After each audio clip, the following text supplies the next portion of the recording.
Toute cette semaine, nous sommes en Meurthe-et-Moselle, à Xiroco, en compagnie de Mickaël, le chef du restaurant Le Gagne. Première recette de cette semaine, donc avec du topinambour et du haddock. On va faire quoi, Mickaël, avec ça? On va faire un velouté de topinambour avec copeaux de haddock.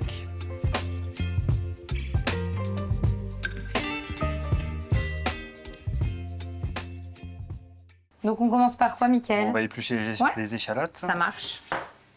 Et donc ça sera un velouté où il n'y aura que du topinambour, pas besoin d'ajouter une Pas pomme de d'autres terre légumes, non. ou autre. Ok. On veut vraiment 100% ce Oui. goût-là d'artichaut. On en met pas mal, hein, mine de rien. Ouais, ça donne du goût. C'est vrai. Ça, c'est fait. Donc là, c'est les topinambours que tu avais déjà épluchés. Voilà. Hein. C'est vrai qu'on a gagné un peu de temps. Et puis c'est surtout que tu ne m'as pas forcé à les éplucher. Ouf, tu l'avais fait avant qu'on arrive. Et donc ça, particularité finalement, je dirais, de cette recette, mais de ta cuisine en général, c'est que là, tous les produits qu'on utilise, c'est les produits de ta ferme. Oui. Je cueille le matin et hop, c'est vendu le midi. Oh, c'est top, là. Ah bah là, en termes de fraîcheur et surtout de circuit court, on est au top, là, j'ai envie de dire. On est ultra court. Donc ça, c'est bon. On va passer sur le chaud. Donc on met une noisette de beurre. Ouais. Donc là, une fois que le beurre est fondu, tu ajoutes donc tes échalotes, Voilà. Et là, on va saler un petit peu pour faire sortir l'eau de végétation. l'eau de végétation. Voilà. Ça, ils vont cuire un petit peu avec. Et donc là, on mélange le tout.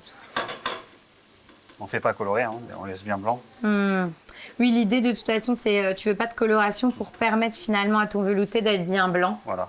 Donc là, c'est bon, on a nos échalotes qui sont Elles sont cuites. cuites. Et donc on ajoute On ajoute les les topinambours. topinambours qu'on a coupés. Donc là, pareil, tu vas On va enrober les le enrouler. topinambour Voilà. de matière grasse et des petites échalotes. On va mettre un petit peu de vin blanc. D'accord, donc tu déglaces avec un peu de vin blanc. Oui. Ok, On laisse bien évaporer pour enlever l'acidité. d'accord. Donc là, tu ajoutes On met le lait. du lait. Ouais, un peu plus que la hauteur. Oui. Tu remets On un remet petit du peu de sel. sel tout de suite. Pas trop quand même. On va mieux en rajouter après. Oui. Et là, on va laisse cuire 20 minutes. D'accord. Donc là, on va laisser tranquillement cuire. On va porter à ébullition, puis après, on va baisser. Et pendant ce temps, on va s'occuper de couper la petite brunoise de topinambour et de préparer le haddock. Voilà, tout à fait. Donc là, les topinambours, on va les émincer. Alors ça, c'est un légume, on ne l'épluche pas et on ne le laisse pas à l'air libre parce que ça s'oxyde, ça devient tout blanc. Donc il faut le traiter directement, rapidement. Oui, dès que tu l'épluches. Alors toi, tu l'as laissé là, On laisse un dans petit l'eau. peu dans l'eau. Mais... Oui. Oui, donc tu n'es pas obligé de la citronner ton Non. eau. Si tu as un bon Ça produit, ne s'oxyde normalement, pas ça comme va. un artichaut quand même. Mais si on le laisse dehors, dans 1 heure, il est Ouais, il est tout noir, quoi. un peu rouge comme ça. Et là, on va les faire poêler. Pareil que les échalotes, on va les saler. Oui, pour que l'eau de végétation puisse sortir à ce moment-là. Là, tu veux qu'elle soit quand même un petit peu... Il faut que ce soit cuit, ça se mange oui, pas. voilà, croquant, mais voilà, en tout cas... Ce sera croquant par la pellicule qu'on va faire à l'extérieur, mais dedans, ce sera tout fondant. Et là, un coup de moulin à poivre. Et puis, c'est assez rapide vu que c'est coupé petit. Donc, voilà, l'idée, c'est de les poêler. 3-4 minutes comme ça. Ça marche. Du coup, on va les réserver. D'accord, donc là, c'est bon. Hein. On est bien. On a une belle coloration, on dirait des petits croûtons de pain. Donc ça, c'est bon. On va couper le haddock. Oui, Donc, tu le récupères. donc comme du saumon. Hein. Oui. Donc, le haddock, d'ailleurs, si tu peux nous rappeler, C'est c'est quoi comme de poisson? l'aigle fin filet. D'accord. Donc, tu les mets directement dans le fond de ton assiette. Voilà. Et finalement, après, dès que le velouté sera prêt, on le mettra au-dessus. C'est ça Voilà. le principe. Oui, puis Ok. ça va juste le tempérer, il n'y a pas besoin de le cuire, ça se mange même cru. Non, non, ouais, tout à fait. Donc là, nous, on va finalement mixer notre velouté de topinambour et on va pouvoir Ça va dessus. le dresser voilà, sur le haddock et puis on va pouvoir déguster. Voilà, on va mettre les petits, On va mettre quoi? croutons de Ah bah oui, topinambour. bah bien sûr, ça, on le mettra au-dessus. Donc là, on est pas mal, Mickaël. Je pense qu'on Voilà, est là, quasiment à la fin de la cuisson. On va pas tarder à mixer, mais tu voulais C'est ça. rajouter... Donc c'est bon, on va mettre un petit peu de d'accord, crème. une petite touche de crème. On va l'enrichir un peu. Hop. Et donc là, on va mixer dans la foulée et on Voilà. dresse. Alors, on porte un coup à ébullition, histoire de cuire la crème. Donc là, tu mets ta petite brunoise de topinambour Voilà, on met au ça fond de ton assiette, ton petit bol. bol. C'est qu'on croit vraiment des croûtons. Oui, c'est vrai. Hein. Voilà, on met des petits bourrons des oiseaux juste pour que ce soit joli, ça fait une petite touche verte. Ça, c'est bon. Et donc ensuite, tu vas mettre Le velouté, on va le le servir à velouté. côté. L'idée, c'est de verser le velouté après sur ta préparation directement à table. Voilà. Devant tes invités. Comme Ouais. ça, c'est joli. Si on le met avant, C'est ça vrai. va pas être très esthétique. Et donc là, Donc là, on hop, verse. on verse notre velouté de topinambour directement dessus. Ah, j'adore, trop bien. Et là, on pourra mettre des petits éclats de noisettes si on veut torréfier là. Ça pourrait être pas mal aussi avec. On fait la deuxième et on goûte. On y va, on goûte. On goûte. C'est excellent. En fait, c'est vrai que ce qui est sympa, c'est que le topinambour a ce goût de noisette. En plus, avec le lait et la crème, on est vraiment dans quelque chose qui est très rond et très doux. Tout à fait. Et là, le haddock qui est vraiment là pour apporter le côté fumé et qui apporte du peps, c'est excellent. Et j'aime bien cette idée, tu sais, de dresser, que ça soit joli et d'avoir le velouté. Je m'attendais à ce que tu fasses l'inverse, que tu mettes le velouté, les petites Et après, décos dessus. Alors, Et, on aurait pu parce qu'il est quand même assez épais. Mais c'est plus joli. Je Ah trouve. ouais, non, ça fait un petit j'adore. peu de spectacle Non, c'est quand, top. quand on sert. C'est une belle première recette. On fait quoi ensuite, Mickaël? Ensuite, on va faire un tartare de Saint-Jacques avec un guacamole d'avocat. Donc là, on va commencer par le guacamole d'avocat. Voilà. Donc on va pas simplement l'écraser comme ça, on va Ok. le faire cuire. D'accord. Comme ça, on peut le faire légèrement d'avance. Ok. Donc on récupère juste la pulpe. Oui. Que tu vas mettre directement dans ta On va casserole. mettre directement dans la casserole. Et donc, oui, le fait de le chauffer, ça va permettre finalement de garder la couleur verte sans qu'il s'oxyde et qu'il noircisse, quoi. C'est En ça. gros, c'est ça le principe, d'accord. Tu commences à le mettre à chauffer et tu mets un petit Je peu mets de un crème. peu de liquide. crème. D'accord. C'est juste une petite ébullition. Ok. Oui, en fait, l'idée, c'est pas de C'est le pas- on fait pas, cuire, entre guillemets. C'est vraiment de Le chauffer. de le chauffer, d'accord. Donc là, grossièrement, tu vas écraser bien. avec la cuillère, mais après, tu vas le mixer de toute façon, cette Oui. préparation, pour Et qu'elle là- soit bien lisse. C'est ça. Et on va ajouter quand même un petit peu de jus de citron. D'accord, donc un petit jus de citron. Puis là, on va en profiter pour l'assaisonner. D'accord, donc là, tu mets une Un peu petite de touche de sel. Et un petit peu de piment d'Espelette. Mais si on n'a pas, on peut mettre du poivre. Donc là, c'est bon. Donc nous, on va le mixer, le mettre en poche. Toi, tu en as préparé d'avance. On Oui. utilisera celui-ci parce que l'objectif, c'est C'est qu'il qu'il soit soit froid. Donc là, on va réaliser la brunoise de fenouil. Hein. L'idée, Oui. c'est effectivement d'avoir un peu de croquant et de mâche dans notre... Voilà, parce que là, comme on a l'avocat qui est Carpaccio. mou, les Saint-Jacques, elles sont molles. Au-delà de la texture, c'est aussi d'apporter la petite touche anisée. Fraîches, ouais, tout à fait. Hop. Donc là, Donc là, on y va tout fin. oui, t'essayes de faire le plus fin possible, quoi. Oui. Enfin, faut que ça soit... Moi, j'adore le fenouil, Ouais, moi aussi. Hein. mais je trouve que c'est... Ça marche bien quand j'en fais C'est au vrai restaurant. Ah ouais. Mais alors, je pense que c'est comme la coriandre. Soit les gens, ils aiment, soit Ah oui. ils aiment pas du tout, tu Ah vois. oui, C'est ça. ou tout l'un ou tout l'autre. C'est vrai que c'est clivant comme truc. Oui, puis il faut pas en mettre de trop non plus. Parce que comme la Saint-Jacques, ça reste quelque chose... Ouais, que ça emporte pas. bah, c'est ça, d'assez neutre en goût. Il faut pas que ça soit trop prononcé. Donc là, pour les deux, on en a assez. Hein. Oui. Donc Là, ensuite, ensuite, on va tailler la Saint-Jacques. ça marche. Donc là, tu récupères tes Donc, Saint-Jacques. les noix, Mhm. c'était fraîches en coquille. Hein. Oui, On va juste les couper en deux, d'accord. en trois et en trois. D'accord. Et l'idée, c'est de les couper en Un peu grosses. tartare, mais Voilà. je pense que c'est vraiment le meilleur moment de l'année pour les manger comme ça. Quand c'est la vraie saison, la bonne, la pleine De saison. toute façon, Quoi. la saison, c'est fin octobre jusqu'à avril. Hmm. Et après, elles sont censées plus être pêchées ici. Hein. Ensuite, donc là, tu as préparé en là, il y a un amont, petit mélange, c'est quoi? Les cornichons du jardin, Oui, des capres et des d'accord. échalotes. D'accord. Donc ciselé assez fin. Voilà. Et donc là, Là, on y va. hop. Hop. Donc là, ça va vraiment apporter du peps et beaucoup de goût. Voilà. Et donc là, tu vas... un petit peu de citron vert, d'accord. juste un peu de Zester. zeste. Voilà. un citron vert, un petit peu de citron vert. Non, pas beaucoup, hein, juste un petit peu. Ouais, Et c'est après, assez on va fort. surtout récupérer le jus. D'accord. Donc là, on récupère le jus de notre citron vert. Donc à partir du moment où on le met, on termine la recette. D'accord. Donc ça veut dire qu'à la maison, si je prépare ça en amont, je laisse comme ça et au moment de servir, je rajoute mon Le jus jus de de citron, vert. le sel et le, Ok. et le piment d'Espelette ou le D'accord. poivre. Ce qu'on est en train de faire là, quoi. Voilà. En gros, là, on va dresser On dans va dresser dans la foulée. 2 minutes, quoi. Donc du sel, Voilà. un petit peu de piment d'Espelette. Voilà. De l'huile de tournesol de la ferme du voisin. D'accord. Hop, là. D'accord, donc là, tu mélanges le tout. Je vais mettre un petit peu de ciboulette ciselée. Donc, un petit peu de ciboulette Voilà. et d'herbes fraîches, parce qu'il n'y a pas que C'est de la ça. ciboulette, hein, Non. j'ai vu. Il y a du cerfeuil, de l'estragon, Donc, la coriandre. donc, en gros, la persil. petite touche herbacée, c'est maintenant. Voilà. Et là, c'est bon. Voilà. Après, on n'a plus qu'à dresser. Ok. Donc là, c'est parti, on part pour le dressage. Donc là, c'est du Un petit peu de sel un peu humide. pour maintenir la coquille que tu as gardée et qui va finalement être notre contenant Voilà, c'est ça. pour le dressage. Tac. Alors, Donc là, on va mettre l'avocat. oui, dans donc le fond. notre guacamole.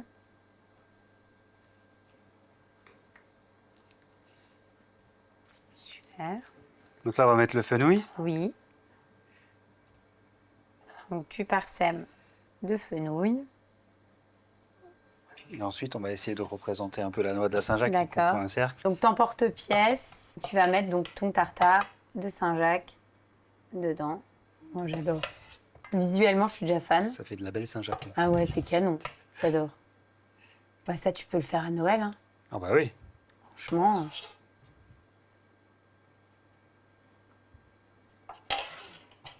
C'est excellent. On va mettre une petite fleur. Faut en profiter avant qu'il gèle. De capucine du jardin. Normalement, on devrait tenir comme ça. Super. Top. C'est bon? On peut goûter? On peut goûter. On y va? On goûte? Allez, c'est parti. Oh,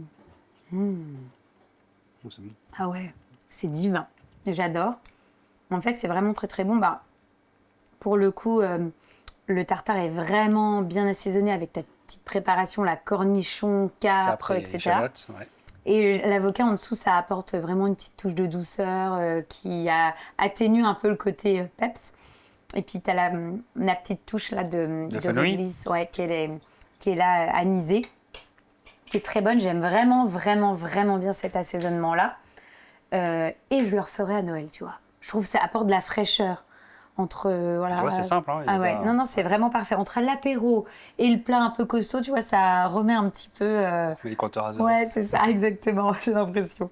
On fait quoi ensuite? Ensuite, on va faire un pavé de l'autre rôti avec des potimarrons. Oui, peux on le n'enlève couper? pas la peau. Oui, pas besoin. Il n'y en a pas. Enfin, moi, j'enlève jamais la peau d'ailleurs du petit marron et de la butternut. Donc là, on va faire juste des quartiers.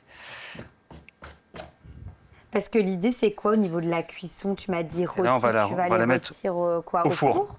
Au four. D'accord, ok. Juste avec du sel, du poivre. C'est une cuisson qui est assez longue, si on les veut bien rôtis. Si on les veut bien rôtis, bah, on va mettre à 180 degrés. Il faut une D'accord. petite demi-heure. Ok, ah oui, non. Oui, tu veux en tout cas garder la forme là, Oui. en entier. Comme ça, après, on va lui mettre... Comme ça, et visuellement, dans l'assiette, ça sera joli. Quoi. Ah, On ça aura va déjà faire- la forme de la courge. On a dit, puis ça fera du volume. Ça marche, donc ça, c'est bon. On n'enlève pas la peau. C'est juste pour... parce que là, c'est pas beau. Je me suis dit, Michael, il me dit qu'on garde la peau, mais en fait, il a décidé de la retirer. Donc là, comme c'est pas beau l'intérieur, on prend l'économe plutôt qu'un... Oui, c'est vrai. Et hop. Et là, pour le coup, et puis, c'est plus simple avec un économe qu'avec un couteau, forcément. Oui, sinon, on va partir d'un coup. Et puis, si on veut être un peu... On fait un peu les arêtes. Oui, c'est pour vraiment Voilà. Et toutes les petites parures, on les garde. Et puis, on fait une petite soupe Oui. pour ce soir. un petit velouté. Ça, c'est bon. Donc là, tu les mets dans une poêle pour aller au four, hein, je Pour le précise. four, donc avec un manche métal. Oui, c'est mieux. On va déjà mettre un petit peu d'huile. D'accord, donc tu mets un petit peu d'huile d'olive D'olive, oui. et tu assaisonnes maintenant donc Voilà, un petit peu avec de sel. un petit peu de sel, d'accord. Et un petit coup Poivre. de moulin à poivre. Et là, on va les mettre à cuire à 180 degrés Ça marche. pendant une demi-heure. Et donc là, c'est parti. Donc c'est parti, Donc 180 degrés. voilà, pendant à peu près une demi-heure. Voilà. Et nous, on va s'occuper de la lotte. Donc là, tu fais chauffer ta poêle hein, pour Voilà. la On cuisson fait de la bien lotte. chaude. Un peu d'huile. Donc, hop, de D'huile l'huile. d'olive. Voilà, ça, D'olive, effectivement. Un petit peu de beurre. un petit morceau. Donc tu mets les deux. Oui. Comme ça évite que le beurre Oui. brûle. Donc, j'avais fait mariner un petit peu avant avec du gingembre, de D'accord. laurier. Donc on peut les mettre dans la poêle avec à cuire. Et donc là, tu mets directement ta lotte. Voilà. Donc, et quand tu me dis que tu les as fait mariner, tu as fait ça combien de temps? Bon, j'ai fait ça, on peut la mettre la veille. D'accord. Donc tu mets effectivement tes petites branches de Il y a thym et Il y a du romarin et puis un petit peu de gingembre. voilà. Mm. On va juste faire colorer les deux côtés. Ok. Et après, on va mettre au four à 180 avec les potiments. À moi, on m'avait dit que la lotte, c'était en gros, on la cuisait soit à un délai très court, soit très long. Oui, parce que voilà, on a la partie du filet. Oui, c'est ça. Et après, sur le côté, tu as comme le ventre. Oui, c'est ça. Et ça, vraiment, il faut Ouais, faire il faut le cuire cuire comme une blanquette. très longtemps. Ouais. Ok. Et c'est bon, une blanquette. Hein. Oui, Les c'est bon. morceaux, ouais. Donc en fait, tout dépend de la partie de la lotte. Quoi. Généralement, on a que les filets comme ça. Et donc une fois qu'on a une belle coloration, on les retourne.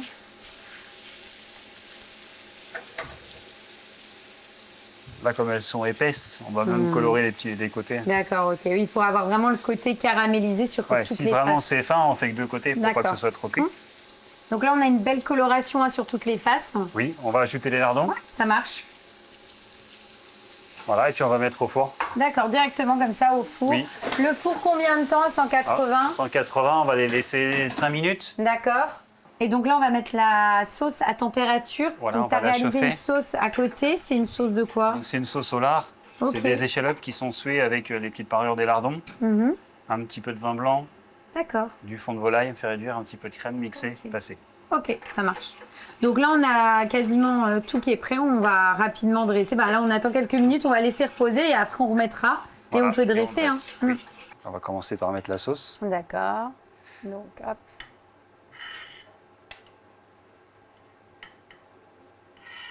On met notre Petit marron rôti. courge rôtie. Magnifique.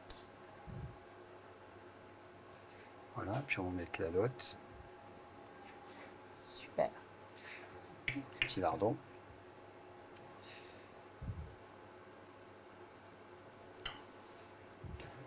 Je vais mettre les petits pousses de petits pois. La petite touche de verdure. Magnifique. On y va, on goûte? On goûte.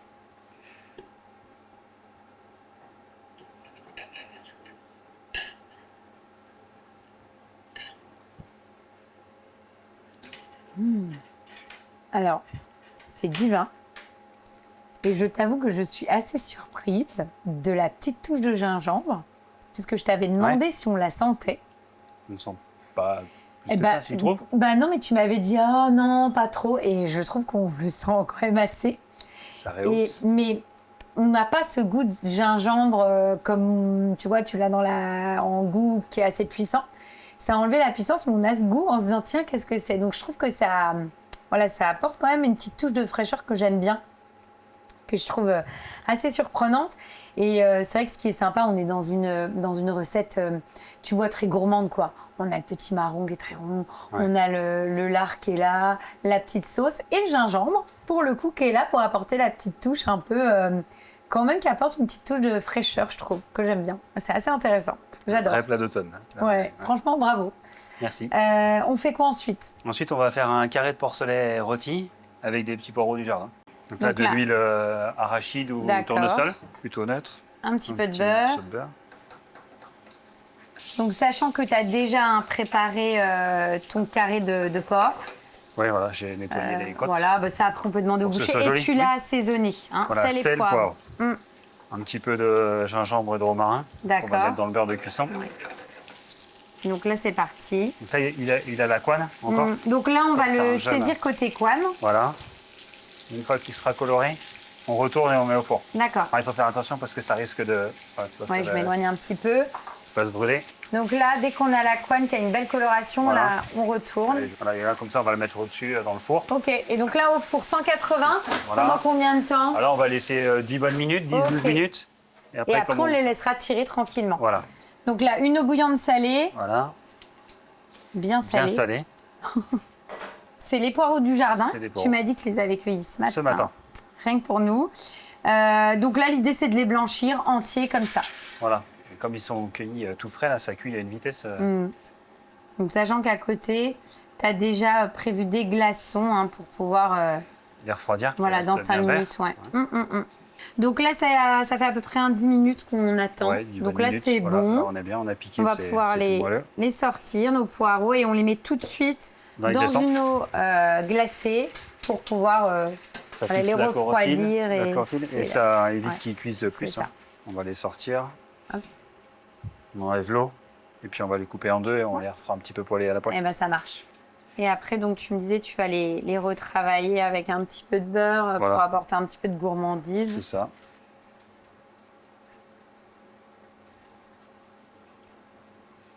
Donc là, hop. Donc là, on va les tailler. Oui. Hop. Hop, on va Et les après. couper en deux. C'est déjà des belles pièces. Donc là, le porc, c'est bon. On va le retirer du four. Et ce que tu me disais, hein, l'idée, c'est de le laisser tirer. Voilà, si on peut laisser une demi-heure, on est bien. Donc, pas dans la poêle pour éviter que ça continue de cuire. Sur le dessus du piano. Une petite grille, voilà, parce que là, ça reste chaud. On les met. Donc là, on va laisser un. Ouais, on va les faire blondir un peu des deux côtés. Nos poireaux. Tranquillement. Et donc, tu vas accompagner. Donc là, c'est un petit jus de viande que j'ai fait avec les carcasses. D'accord. Et dedans, j'ai rajouté une réduction d'échalotes avec du vin blanc et du vinaigre. Ok. Super. Donc on a remis à température. Finalement, on termine nos poireaux et puis après, on peut dresser. Oui. Hein, et goûter. Ah. On y va.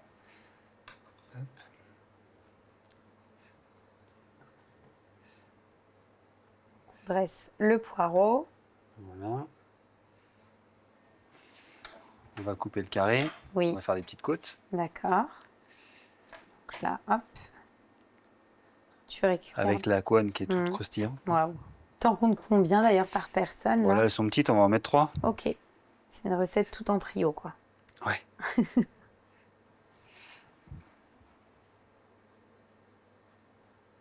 Magnifique. C'est très beau. Et on termine donc par le petit jus. Super. On dresse la deuxième et puis on peut goûter. Bon, on y va. Goûte. C'est beau, hein.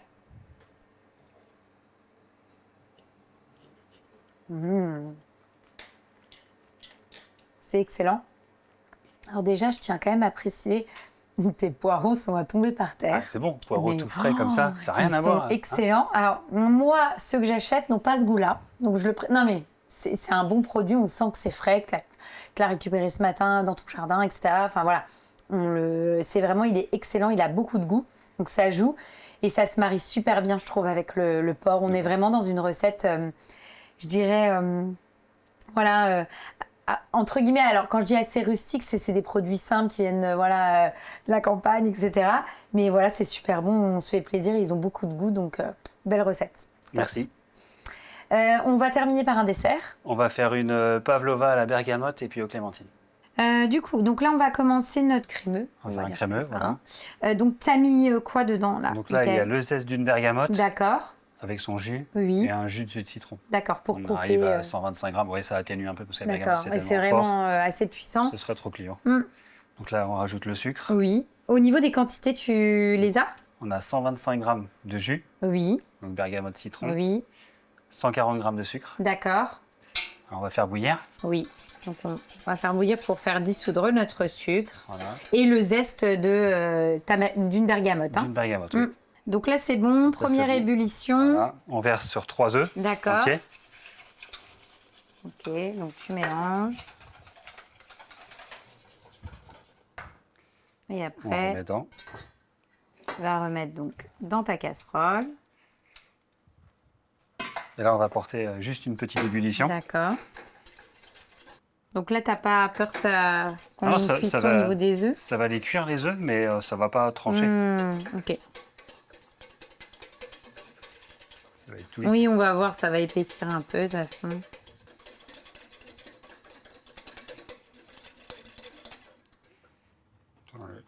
Et donc là, c'est bon. On remet dans le couteau. D'accord. Oui, tu remets tout de suite pour vraiment stopper la cuisson, hein, pour le coup. Voilà. Et ensuite, on va incorporer le beurre, la gélatine et le beurre au mixeur plongeant. Ouais, ça marche. Donc, on repasse ici. Donc là, au niveau des quantités de gélatine. Donc là, on a une feuille de gélatine. Ok, une feuille. 2 grammes. Ok. Des grosses feuilles. Et ensuite, donc tu le mixeur et on va mettre le beurre au fur et à mesure. Ok. Tu veux que je le mette au fur et à mesure? Ouais, enfin, tu peux y aller même gaiement. J'y vais là. Oui, on peut enchaîner. Ah oui, j'enchaîne. Hein. Ouais. Donc c'est assez riche en beurre, mais bon, c'est un dessert automnal-hiver. Ouais, voilà. Avec ça, on arrive jusqu'au printemps sans problème. Oui, je pense. Donc là, tu mixes bien, sachant que ça, tu le prépares en amont. Ouais, la veille, c'est idéal, comme ça, c'est bien froid. Parce que là, ça a pris de la texture, mais le beurre, il est fondu. Hein. Voilà. Ok, ça, c'est bon. Donc après, j'imagine, on va prélever les petits quartiers de mandarine, c'est ça? Oui. Tu veux que je les épluche déjà? Si tu veux. Donc là, on part pour le dressage. Voilà, donc simple, hein. On va mettre la meringue. D'accord, donc ça, c'est une meringue... Une meringue française. D'accord, ok. Le crémeux, là, on va juste mettre au milieu. D'accord, donc au centre, tu mets ton crémeux. Bergamote. Voilà. On va mettre un petit morceau de clémentine. Des petits morceaux de clémentine. Voilà, puis après, on va mettre un petit bourron des oiseaux et puis des fleurs de dahlia.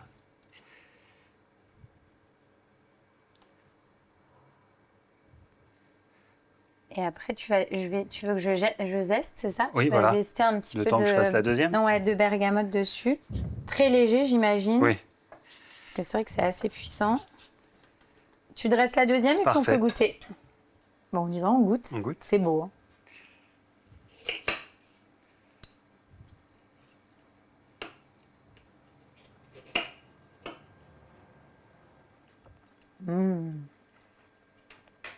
C'est excellent. Bah, mine de rien, tu vois, je trouve une pavlova, ça reste quelque chose, un dessert qui est incontournable, qui est sympa, qui reste gourmand, mais en même temps avec la petite touche...